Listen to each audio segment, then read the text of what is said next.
ನಿಜಕ್ಕೂ ಒಳ್ಳೆ ಬೆಳವಣಿಗೆ ನಿಮ್ಮ ಯೂಟ್ಯೂಬ್ ಚಾನಲಲ್ಲಿ.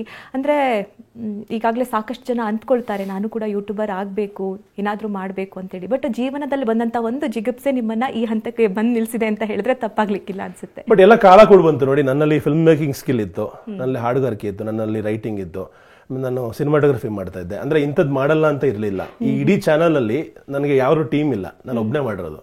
ಎಡಿಟಿಂಗ್ ಕೂಡ ನಾನೇ ಮಾಡೋದು, ಅಪ್ಲೋಡ್ ಕೂಡ ನಾನೇ ಮಾಡೋದು, ಟ್ರಾವೆಲ್ ಪ್ಲಾನಿಂಗ್ ಕೂಡ ನಾನೇ ಮಾಡೋದು, ಫ್ಲೈಟ್ ಟಿಕೆಟ್ ಬುಕ್ ನಾನೇ ಮಾಡೋದು, ಬ್ಯಾಕ್ ಪ್ಯಾಕ್ ಮಾಡ್ಕೊಳ್ಳೋದು ನಾನೇ. ಸೊ ಇದರಿಂದ ನನಗೊಂದು ಇಂಡಿಪೆಂಡೆಂಟ್ ಲೈಫ್ ಹೆಂಗಿರಬೇಕು ಅನ್ನೋದು ಅರ್ಥ ಆಯಿತು.